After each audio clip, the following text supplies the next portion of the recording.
Hi there, everyone. Welcome to the Twin Cities Film Festival. We are live. We have exclusive coverage here on the red carpet. I want to thank our presenting sponsor, Fleurdejunk, and also the shops at West End, as always, being great to us every year. I'm your host, Natasha. I'm really excited because we're talking about our Changemaker series, and our Changemaker Award winner, Lexi Reed Holtum, is joining us.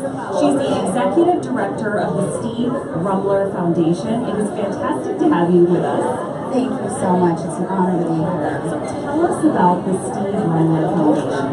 Great. Well, first, we changed our name, so it's the Steve Rummler HOPE Network. Right. But what we do is we heighten awareness of the dilemma of chronic pain and the disease of addiction, and we do that through three ways.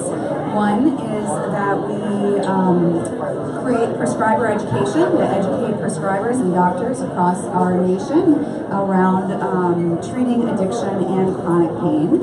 Two, we do advocacy on the state, the lay community, and our first responders so that people understand that addiction is a disease, not a moral failing, and that opioids, whether you're taking a pain pill or using heroin, illegal street drugs, really have the same impact on your body.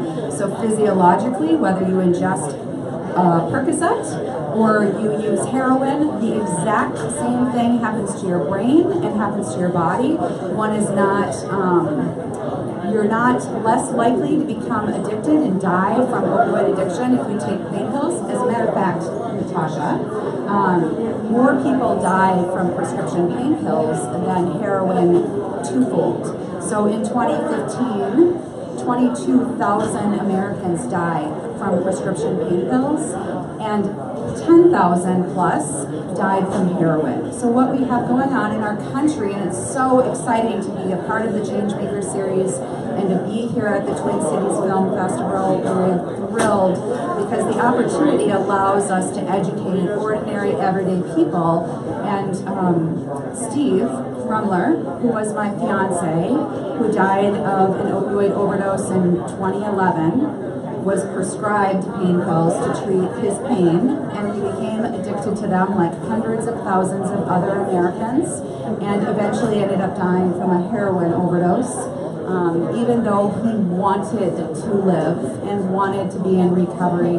So we're thrilled to be here because I didn't know all of the things that I know now, and one of our biggest desires, And is perhaps thinking about getting out. What would you say to them directly? Great question.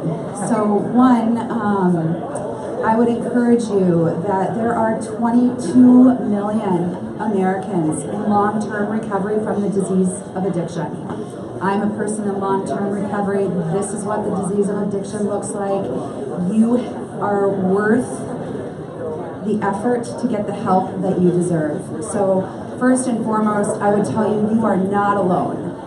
That there are hundreds of thousands of us who struggled with the disease of addiction that are now in long-term recovery, and you can do it.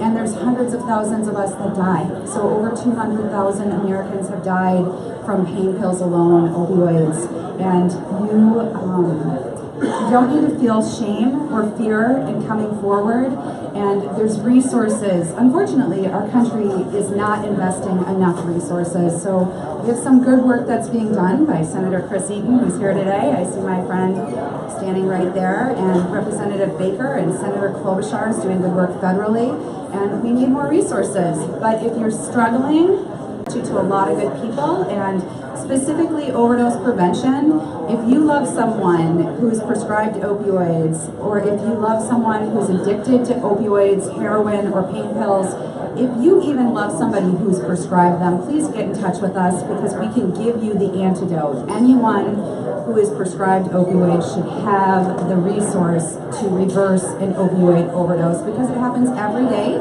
to people who don't have the disease of addiction, overdose and die too. So please give us a call and we'll happily connect you with the resources that are available and give you the naloxone. Awesome. Thanks so much, Lexi. Thank you. My pleasure. All right, and don't forget to check out TwinCitiesFilmFest.org for all the latest, and we'll see you back here again on the red carpet on Facebook.